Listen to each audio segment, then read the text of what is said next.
pour moi et pour les équipes, la chose fondamentale, c'est avoir une vision. Quand la société pour laquelle tu travailles a une vision claire et a réussi à cascader à tous les échelons de l'entreprise, quelle est la vision, où est-ce qu'on va, ça, c'est le pilier de l'engagement pour moi. Ensuite, c'est l'esprit d'équipe. Avoir des gens, des individus dans l'équipe qui comprennent que le fait de progresser chacun soi fait progresser le groupe.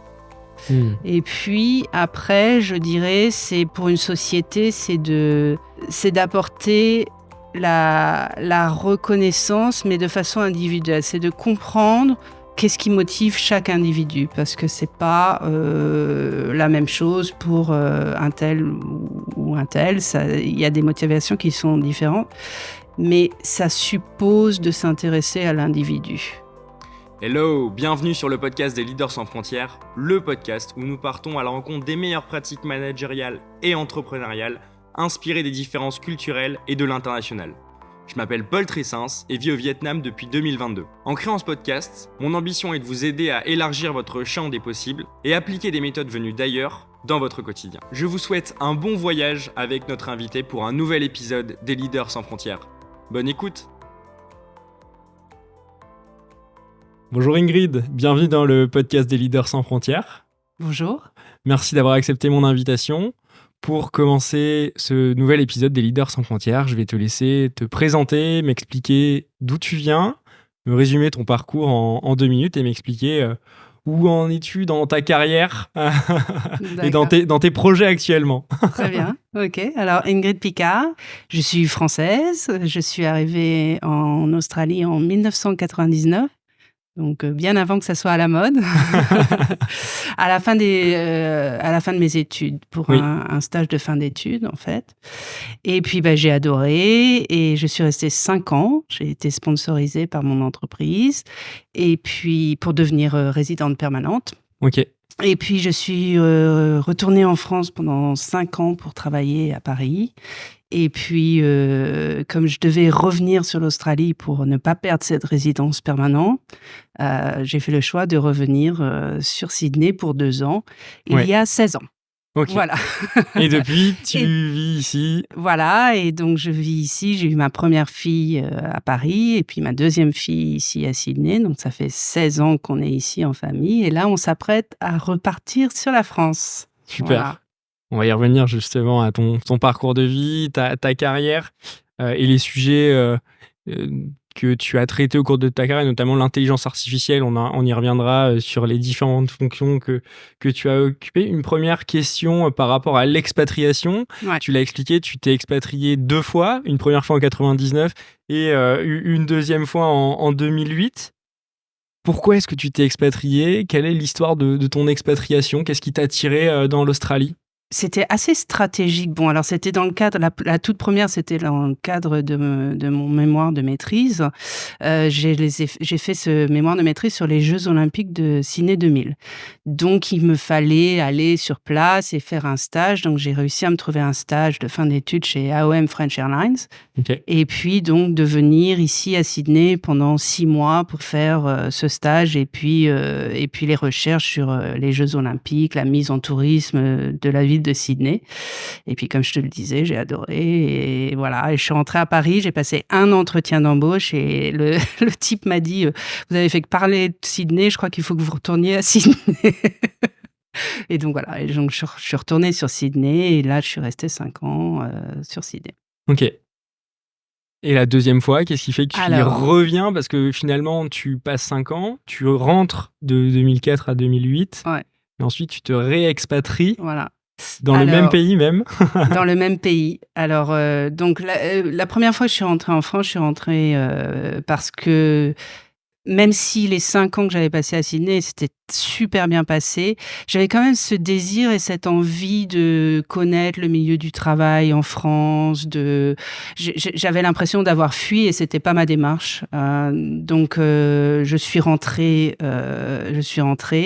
La première année était très, très difficile. Vraiment, la première année de passer du système anglo-saxon. Alors, faut comprendre que moi, je sortais de l'université et mon premier emploi était dans un milieu anglo-saxon. Oui.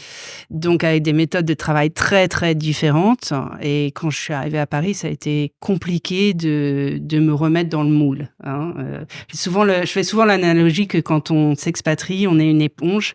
On est plongé dans l'eau et après, l'éponge, elle ne rentre plus dans la boîte parce qu'elle s'est gorgée d'expériences, d'aventures, elle s'est enrichie. Donc ça a été très compliqué de me remettre dans la boîte française. Mais bon, ça a pris à peu près 1 an et puis j'ai pris beaucoup de plaisir. J'ai eu des expériences professionnelles très intéressantes. Je pense qu'on en parlait un peu avant. Effectivement, le fait de s'expatrier très jeune, ça m'a fait faire des bonds dans ma carrière 3 fois plus importants que si j'étais rentrée en France. Je pense que réussir à obtenir le premier job que j'ai trouvé en France, ça a été un poste de direction. J'avais 5 ans d'expérience professionnelle. Je pense que j'aurais jamais eu ça au bout de 5 ans en France, d'être directrice marketing d'une boîte internationale. Jamais. Je pense pas. Donc, le fait de m'être expatriée tout de suite après l'université, ça a été ça m'a permis de faire un bond professionnel vraiment, vraiment important. Et pareil, quand je suis repartie, donc je suis restée 5 ans. Donc j'ai travaillé pour une boîte qui s'appelait BCD Travel. J'étais au début la directrice marketing pour la France. On a monté la France, le business en France de scratch jusqu'à 200 employés, 200 millions de chiffre d'affaires en 2 ans. Et ensuite, je suis devenue la directrice marketing Europe de cette même société. Et puis au bout de 5 ans, il fallait, comme je te disais tout à l'heure, il fallait que je revienne dans le pays pour ne pas perdre la résidence permanente que j'avais eu vraiment du mal à obtenir. Donc, il était hors de question de perdre ça. Et au début, c'était un projet de famille. Mon mari m'a suivi. On s'est dit 2 ans. Et c'était il y a 16 ans. Voilà.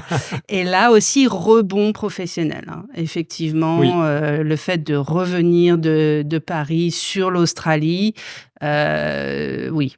Prise de responsabilité, salaire beaucoup plus important que ce que j'avais pu avoir en arrivant avec mon sac à dos 5 ans avant et en essayant d'être sponsorisée et vraiment de vivre cette aventure d'être payé 3 francs 6 sous et de faire ce qu'on te donne à faire. Enfin voilà quoi. Donc à chaque fois, l'expatriation a permis de prendre plus de responsabilités et d'arriver à un confort de vie bien meilleur que au tout début et bien plus rapide, effectivement. Oui, donc quand tu reviens en Australie, tu intègres SAP en Head of Business Development. Voilà, donc alors à l'époque, c'était pas SAP, c'est SAP qui a racheté la société qui s'appelait Concur, enfin qui s'appelle toujours maintenant SAP Concur. Okay. Et là, pareil, il doit y avoir un petit peu de start-up en moi. J'étais l'employé numéro 11 de la boîte et c'était vraiment développer le business sur l'Australie, Nouvelle-Zélande.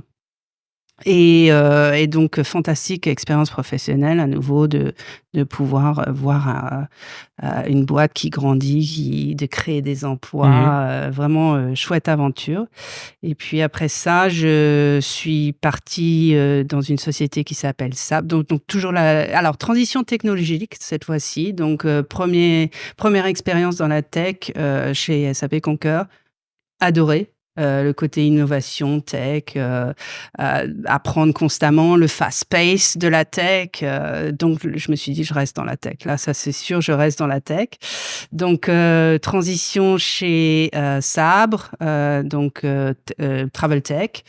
Et là, je me suis occupée de tout ce qui était New Business Acquisition, gestion de comptes internationaux et puis partenariat pour toute l'Asie-Pacifique. Voilà, j'ai fait ça pendant 5 ans et après je suis allée chez le concurrent direct.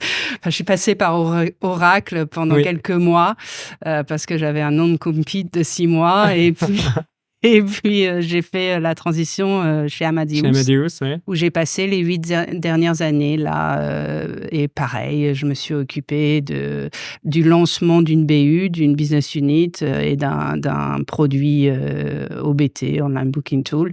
Voilà, pareil, lancement from scratch sur le marché. Et puis ensuite, j'ai pris plus de responsabilités sur l'Asie-Pacifique. Voilà. Et maintenant, je suis en transition. Je m'apprête à rentrer en France pour 1 an ou plus si affinité, on verra. Il y a un fil rouge dans ta carrière, c'est la notion de voyage, organisation de voyage, et après ton passage SAP Tech, où ensuite tu t'es dirigé vers des boîtes qui mixaient parfaitement ces 2 domaines, la tech et le voyage. Comment est-ce que tu fais pour engager tes collaborateurs dans ces sociétés-là, pour justement prendre en compte les différences culturelles de tes collaborateurs, mais également les différences culturelles de tes clients? Parce que tu vends du voyage à travers le monde. Amadeus, tu l'as dit, c'est une entreprise qui a été créée par Air France, Iberia, Lufthansa et SAS. Et tu t'adresses à un public et à une clientèle globale. Comment est-ce que tu gères ces passages entre les cultures chez tes clients pour leur adresser la meilleure offre, et également d'un point de vue managérial pour engager tes équipes à l'échelle d'un continent, comme tu le dis, la zone Asie-Pacifique, de 2 continents? L'expérience déjà, je pense, d'avoir vécu et travaillé, alors pas que dans les pays, mais aussi pour des boîtes qui ont des cultures différentes. C'est-à-dire que j'ai travaillé pour des boîtes américaines, j'ai travaillé pour des boîtes européennes, j'ai travaillé pour des boîtes australiennes. Et la culture d'entreprise, c'est très, très important et ça reflète beaucoup. Donc, je pense qu'il y a 3 aspects. Il y a les clients, il y a les collaborateurs, il y a les employés, mais il y a aussi la culture d'entreprise et où est domiciliée l'entreprise, en fait. C'est quoi cette entreprise? Donc, en fait, tu conjugues un peu tout. Et l'expérience te permet, les rencontres de ces cultures te permet de devenir beaucoup plus agile dans tes relations. Alors, c'est vrai que quand tu travailles en Australie, tu travailles pas en Australie, tu travailles en Asie-Pacifique. Il y a une grosse dimension asiatique dans l'Australie. Alors, c'est intéressant parce que c'est un pays anglo-saxon, c'est un pays du Commonwealth, mais géographiquement, c'est vraiment imprégné, de par sa situation géographique, c'est imprégné de culture asiatique et donc de personnes asiatiques également. Donc les Asiatiques, on sait bien, c'est des gens qui sont un peu moins expansifs que les Anglo-Saxons. Donc tu parlais des relations entre collaborateurs ou avec les employés. Tu vas plus, avec des cultures asiatiques, tu vas plus aller vers la personne en one-on-one. Par exemple, quand tu es en réunion, il faut être inclusif, faut être certain que tout le monde a son mot à dire, que tout le monde a exprimé son opinion, que tout le monde est d'accord. Les anglo-saxons, ils vont te le dire tout de suite. Et puis, les asiatiques tu vas plus aller vers eux pour aller leur demander leur avis, leur opinion, etc., etc. Donc ça, c'est vrai que c'est quelque chose qui revient souvent quand tu es basé en Australie. Ok. Comment tu t'es intégré culturellement en Australie? On en a parlé un petit peu en off. Tu m'as dit, aujourd'hui, on me prend pour une Australienne, et finalement, le déclic, c'est quand je me suis investi aussi dans l'école de mes filles. Est-ce que tu peux m'expliquer cette façon de s'investir dans la communauté et le déclic qui a fait qu'on te voyait plus comme la Française expatriée, mais une Australienne aujourd'hui, comme une citoyenne à part entière de l'Australie? Tout à fait. Alors, il y a eu 2 étapes. Il y a eu la première étape de mon expatriation, j'avais 22-23 ans. Et je pense que c'était une chance, cette jeunesse, parce que voilà, quand tu es aussi jeune, tu vas partager un appartement avec d'autres Australiens, tu fais du flat sharing, etc. Donc, dans cette première expatriation, alors là, pour le coup, je crois que je connaissais pas de français. C'est aussi simple que ça. C'est-à-dire que mes 2 colocataires étaient australiennes. J'avais fait le choix stratégique de travailler pour une société australienne, je sortais avec des amis australiens, je ne parlais même plus français. Donc j'ai fait ça pendant 18 mois, ce qui m'a permis d'être complètement bilingue. Ça, c'était la première chose. De comprendre les codes des Australiens, de comprendre comment ils fonctionnaient. Et puis, il y a eu la deuxième expatriation, là, avec des enfants. Et ça change tout, effectivement. Et là, j'ai commencé à être beaucoup plus intégrée de par l'école. Et on se rend compte que beaucoup du network se fait dans les écoles en Australie. Donc ça a été une découverte totale. Il y a énormément de playdays qui sont organisés entre les enfants. Les parents restent. D'accord. Et network et se rencontrent. Ça, c'est quand ils sont plus petits. Et puis après, il y a toute cette histoire de private school, effectivement, public school, private school. Il y a tout un network qui se fait entre les élèves et les parents dans les private schools. Alors, c'est vrai que c'est vraiment une différence culturelle qui est assez importante, d'intégration vraiment. Moi, mon mari et moi, on a décidé sciemment de mettre nos filles dans le système éducatif australien parce qu'on voulait pas qu'elles soient justement les pièces rapportées d'une culture française en Australie. Et on pensait que vraiment pour qu'elles se sentent australiennes, il fallait qu'elles aillent dans un système éducatif australien. Et c'est vrai que moi aussi, ça m'a permis de développer mon réseau. Alors, il y a un truc qu'on dit beaucoup en Australie, c'est « Your network is your net worth ». Et ça, c'est très vrai. Quand tu arrives à être accepté alors, il y a un autre concept qui s'appelle le mateships. Donc, quand un Australien t'appelle mate, c'est vraiment, t'es son pote, t'es son copain. Et donc, ce mateship, ce concept de communauté, est très, très, très présent dans les écoles aussi. Oui. Ça, c'est encore une autre différence culturelle avec la France, c'est qu'ici, il y a un gros sentiment de communauté.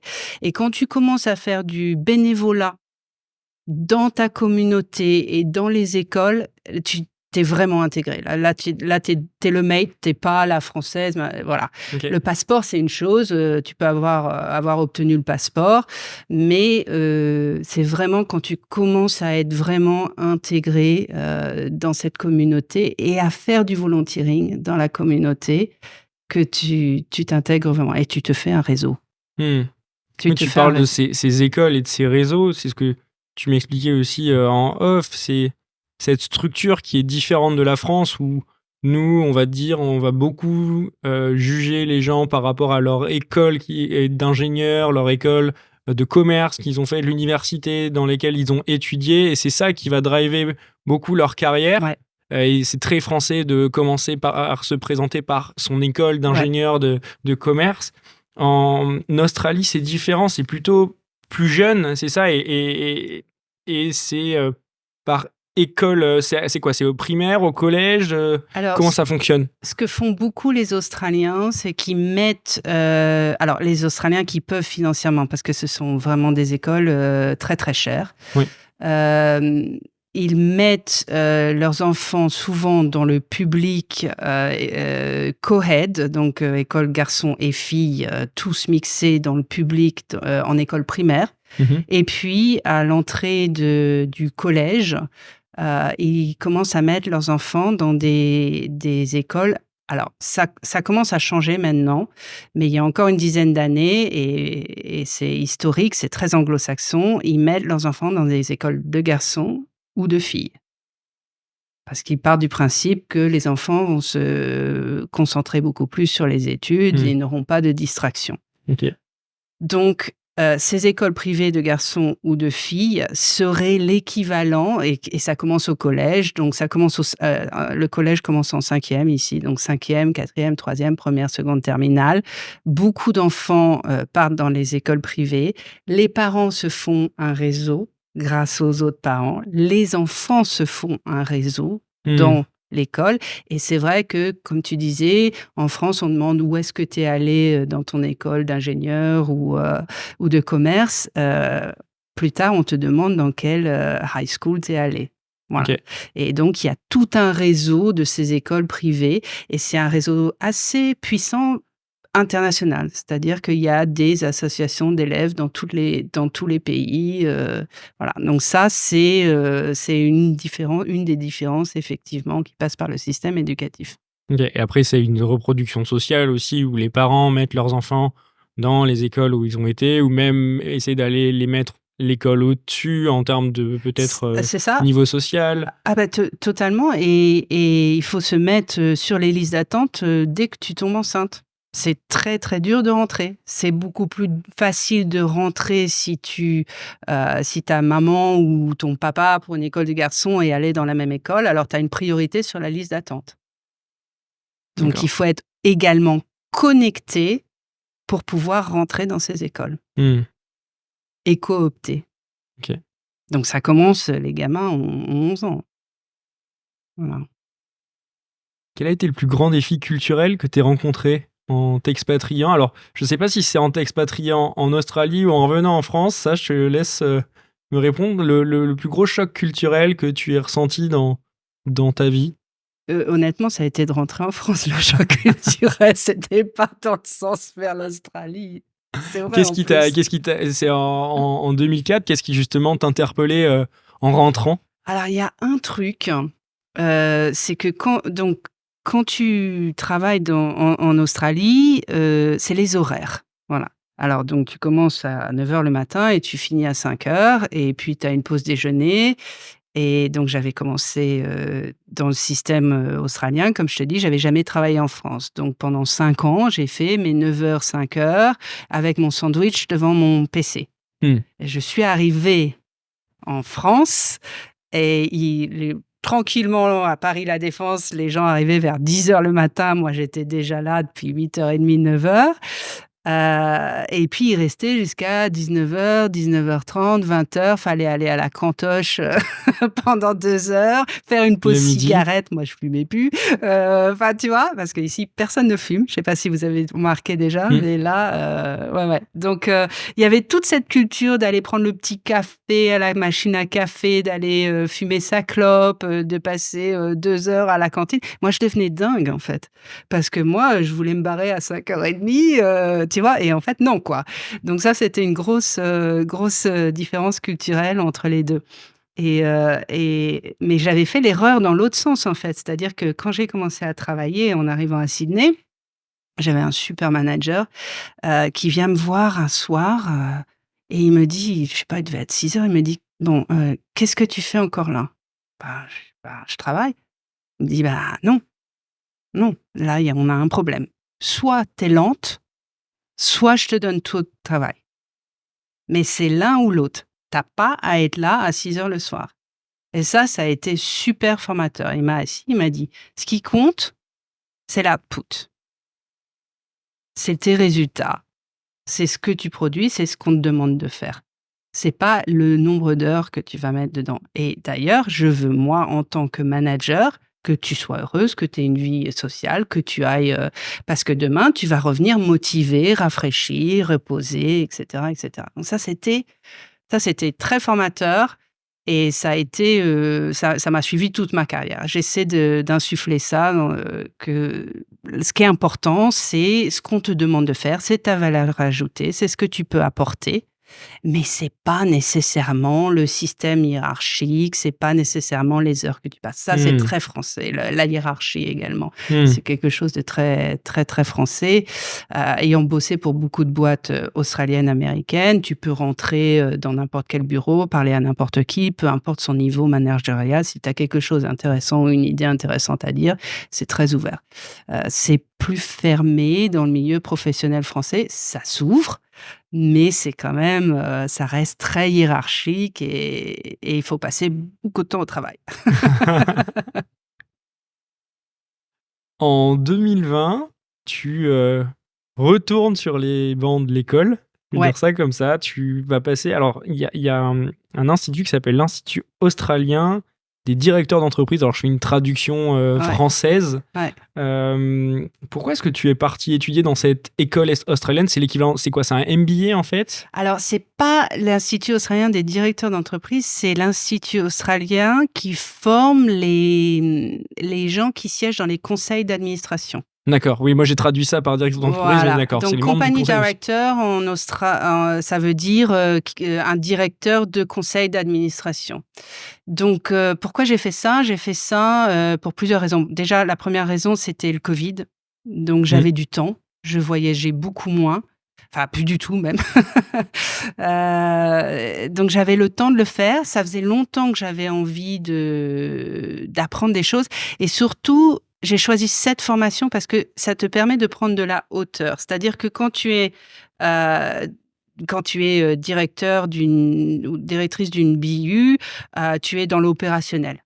Tu es dans ton PNL, tu es dans ton exécution, dans le management, et tu prends moins de hauteur au niveau. Tu as la stratégie, tu fais ton plan stratégique, mais tu prends moins de hauteur par rapport à ta vision globale de comment une entreprise marche. Et la troisième raison, c'est que je voulais préparer la retraite. Voilà, la pré-retraite, disons.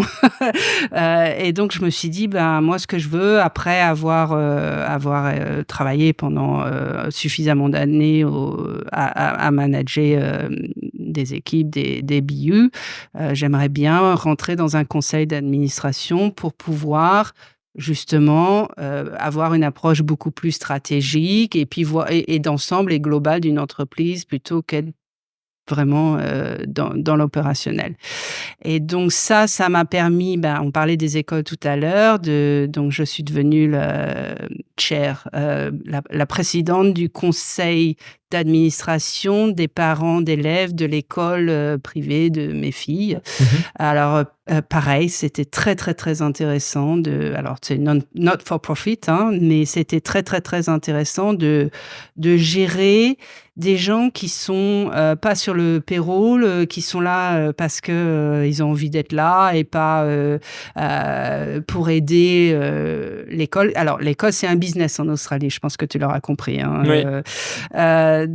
Mais c'est des volontaires qui sont là, ils sont volontaires. Et ça a été très formateur de gérer des équipes multiculturelles avec des gens qui avaient des ambitions pour l'école et pour eux-mêmes différentes, mais qui n'étaient pas... Ça m'a beaucoup appris parce que quand tu gères des équipes, en fait, tu gères des gens qui sont là et puis ils ont un salaire et puis ils sont là pas nécessairement parce qu'ils ont envie d'être là, mais parce qu'ils sont payés. Quand tu gères des volontaires, c'est vraiment différent. C'est vraiment une approche différente. Et ça m'a beaucoup appris, ça m'a beaucoup intéressée. Et puis, de fil en aiguille, c'est comme ça aussi que je suis devenue conseiller du commerce extérieur de la France. Voilà. Okay. De par les rencontres que j'ai fait avec les ICD. Parce qu'il y a pas mal de Français qui font cette démarche. Oui. Je reviens sur la notion d'engagement. Qu'est-ce que c'est pour toi l'engagement et qu'est-ce qui fait que dans ta carrière, tu t'es senti engagé au travail? Pour moi et pour les équipes, la chose fondamentale, c'est avoir une vision. Quand la société pour laquelle tu travailles a une vision claire et a réussi à cascader à tous les échelons de l'entreprise, quelle est la vision, où est-ce qu'on va, ça, c'est c'est le pilier de l'engagement pour moi. Ensuite, c'est l'esprit d'équipe. Avoir des gens, des individus dans l'équipe qui comprennent que c'est la théorie de la main invisible d'Adam Smith, que le fait de progresser chacun soi fait progresser le groupe. Mais quand tu as encore plus ta démarche de te dire je veux pas que progresser moi, je veux que le groupe progresse, que l'équipe progresse, que voilà, avoir cet effet d'esprit d'équipe, c'est super. Moi, j'ai vu des situations où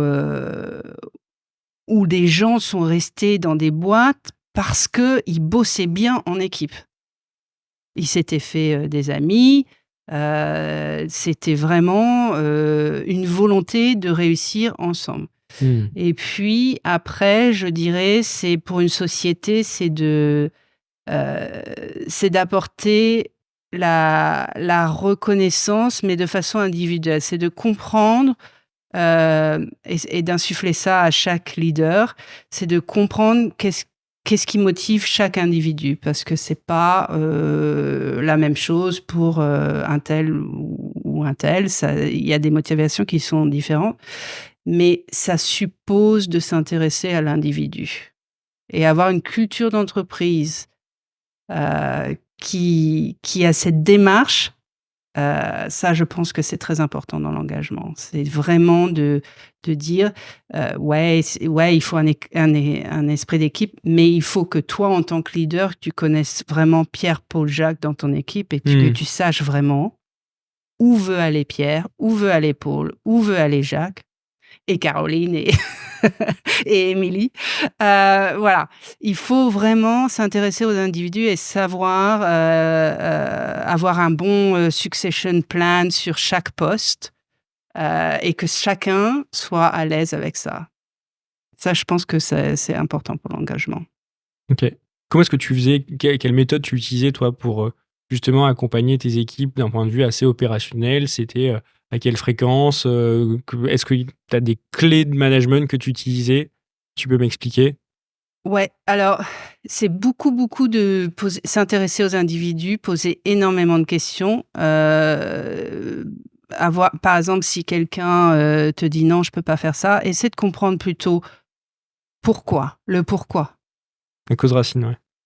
Et ça, c'est très important parce que après, tu peux travailler avec la personne sur ok, tu peux pas faire ça parce que tu as tel projet. Bon, alors moi, en tant que leader, mon job, c'est d'enlever tout ce qui est pas nécessaire et de t'aider à progresser. Donc, pourquoi? Comment tu enlèves les barrières? Alors que ce soit, ça peut être parce que je suis en train de bosser sur ce projet-là et j'avance pas parce qu'un tel m'a pas donné le truc. Donc moi, en tant que leader, c'est OK, comment on va faire? Est-ce que tu crois que ça, c'est moins important, on le parque, on le met de côté, ou ça, c'est obligé d'avoir cette pièce du puzzle pour pouvoir avancer, alors comment on va faire? Et je pense que c'est ça qui fait que, voilà, c'est le pourquoi, c'est d'aller à la racine, à la cause Ok. des choses pour après aider et essayer de résoudre le problème. Mais ça, c'est presque du mentoring. Finalement, c'est du mentoring. En fait, c'est du mentoring. Le mentoring, c'est hyper important dans la gestion des équipes. Ok, donc c'est chaque collaborateur, tu essaies vraiment d'avoir cette notion de mentoring et d'accompagner. Ouais. C'est hyper chronophage, mais on en revient à la question de l'input et l'output. C'est l'output est décuplé. C'est quand tu prends le temps de mentorer, de comprendre, ouais. Donc s'intéresser aux gens. Ça, c'est fondamental. Faut aimer les gens, bien sûr. Ouais. Ok. Comment est-ce que tu continues de progresser aujourd'hui? Alors, les podcasts, c'est un bon moyen d'apprendre. L'innovation, je m'intéresse énormément, mais pas que dans mon domaine de compétences. Donc, je suis dans la travel tech, mais j'écoute pas mal de podcasts sur le cloud, sur l'innovation, sur comment on apply AI dans le healthcare, par exemple. Tu vois, c'est des trucs qui m'intéressent. Et après, tu te rends compte que quand tu t'intéresses à des sujets, tout peut revenir finalement à ton domaine d'expertise et de compétences, mais tu as juste élargi ta vision en t'intéressant à des domaines différents. Ok. Tu parlais de ton secteur d'activité, la partie travel tech dans laquelle tu as fait une grande partie de ta carrière. Aujourd'hui, le monde de la tech est bouleversé par l'arrivée de nouvelles technologies et notamment de l'intelligence artificielle. Ouais. Est-ce que tu peux m'expliquer comment, au cours de ta carrière, tu as travaillé avec l'IA? Comment est-ce que tu as vu cette nouvelle technologie s'implanter et se développer au sein de ton secteur d'activité? Et en quoi ça bouleverse l'environnement entreprise? Ouais. Alors, moi, j'ai eu énormément de chance pour 2 raisons. La dernière société dans laquelle je travaillais, donc Amadeus, était très en avance dans ce domaine et dans 2 aspects. C'est-à-dire qu'en avance pour intégrer l'AI dans ses solutions. C'est-à-dire que elle travaillait en partenariat avec Microsoft et Accenture pour développer des solutions avec AI intégrées de conciergerie Gen AI powered. Bon, voilà, je ne sais plus parler français. Quand on me branche sur la... On branche sur l'IA, c'est forcément là, l'anglais qui ressort. Là, ça va être bourré d'anglicisme. Donc, il y avait... Conciergerie, c'était quoi sur la conciergerie? Alors, c'est par exemple la possibilité de dire, ouais, demain, je veux aller aux îles Fidji. Quel est le jour où il y a les vols le moins chers? Donc ça, tu demandes dans le bot et ça te retourne des propositions tarifaires, des vols, etc., etc. Donc ça, c'est une combinaison de ChatGPT, donc c'est plus toi qui rentre finalement, je veux partir à telle date, c'est sous forme de chatbot. Exactement. Et ça, c'est directement intégré dans des services comme Opodo, c'est ça qu'avait exactement, soit de l'online, soit dans les solutions corporate, etc. Donc ça, c'était une première appréhension. La deuxième, c'est que la société elle-même était pilote de Copilot de par son partenariat avec Microsoft. Donc, on a pu adopter Copilot très, très tôt, notamment, par exemple, dans nos réunions Teams, donc de pouvoir faire la prise de notes automatique, et puis aussi de faire les synthèses. Voilà. Alors, super, on gagne plein de temps, on peut revenir sur ce qui a été dit. Après, tu peux générer, bien sûr, l'email qui va te dire, ouais, c'est ça qui a été dit, parce que voilà, en 3 clics, t'as pris les notes. Donc, énorme gain de temps. En même temps, on en a parlé un peu avant d'enregistrer le podcast. Le truc, c'est qu'après, des fois, quand t'as des meetings ou t'as des conversations où tu dois prendre des prises de décision, où tu parles de clients, où tu parles de partenaires, des fois, t'as pas envie d'être enregistré du tout. Oui, même si tu veux partager quelque chose de perso, justement pour commencer, pour briser un peu la glace en début de meeting. Exactement. Donc, je te disais, ça nous arrivait de passer sur WhatsApp. Okay. Quand tu avais des choses que tu avais envie de te dire, off record, et ben voilà, la seule façon de faire ça off record, c'est de passer. Donc, ça détourne un peu l'outil. Oui. Le trop d'outils tue l'outil finalement, puisqu'on passait sur une autre application. Mais sinon, le gain de temps est formidable. Moi, je parlais pas mal dans des conférences et au début, c'était toujours le marketing qui m'écrivait mes speeches ou qui me faisait mes PowerPoint. Oui. Et après, je me suis mis à utiliser AI.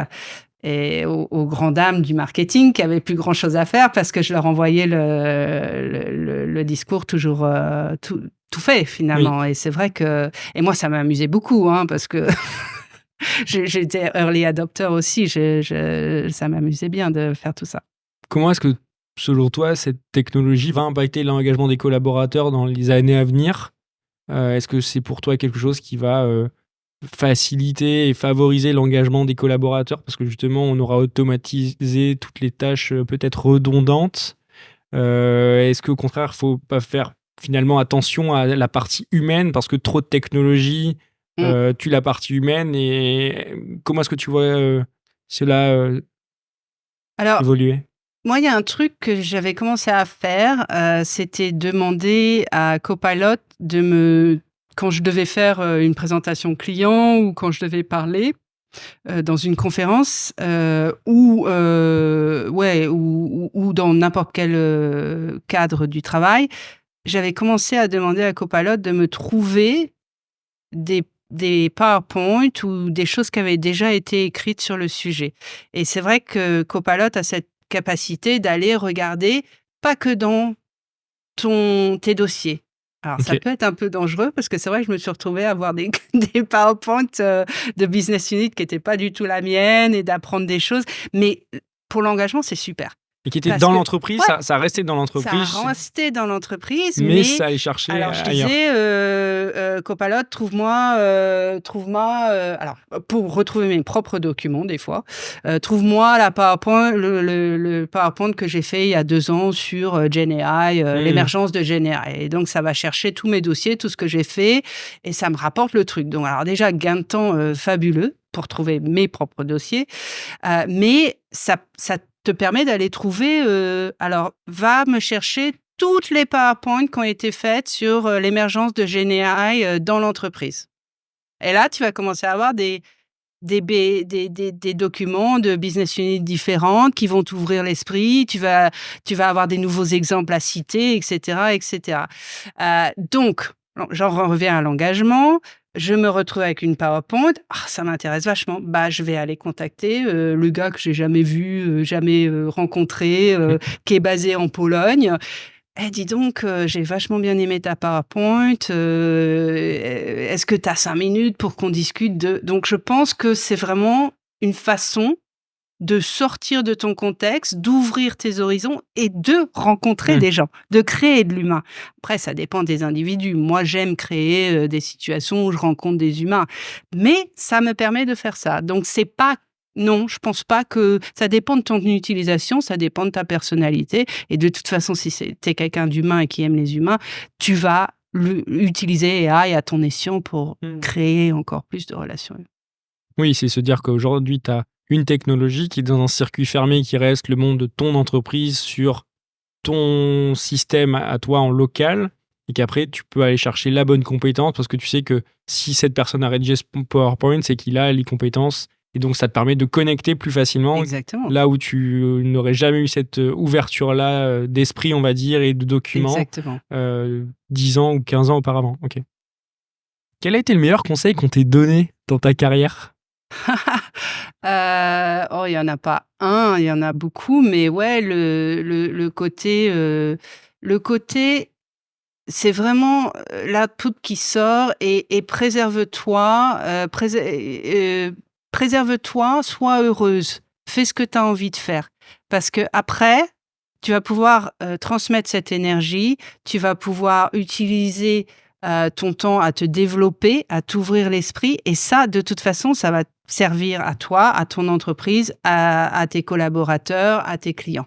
Okay. Donc ça, c'est vraiment d'avoir appris très vite que c'est pas vraiment que bosser.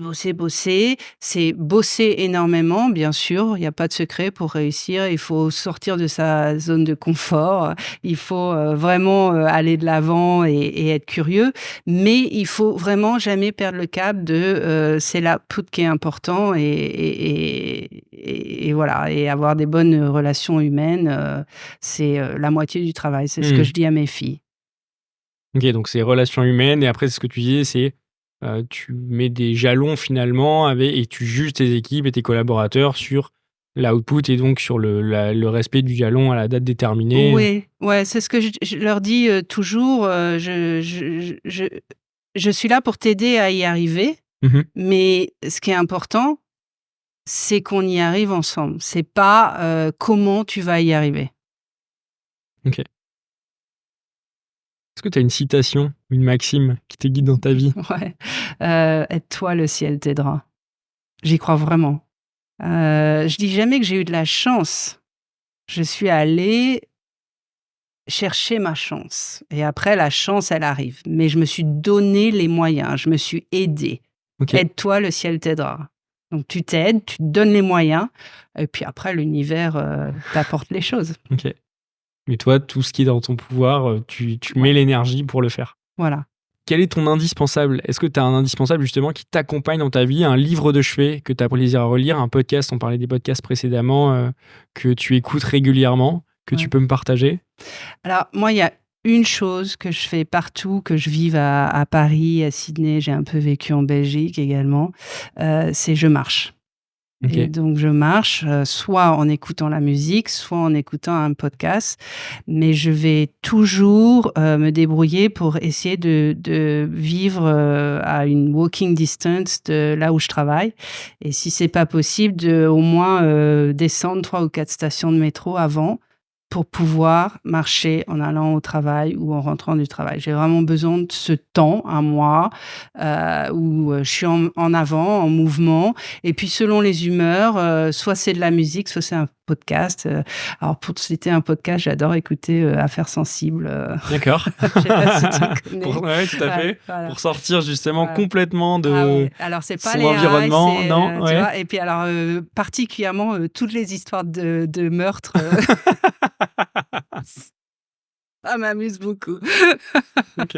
Est-ce que tu peux me recommander une personne pour un nouvel épisode de ce podcast? Ouais, alors tu vas la rencontrer là dans un quart d'heure normalement. C'est Corinne. Alors elle sait pas, mais c'est Corinne Bott qui a monté Ok. cette boîte. Donc là, on est dans ses locaux, ses locaux, ouais. à Polyglotte. C'est quelqu'un qui est exceptionnel, que j'adore, que j'admire.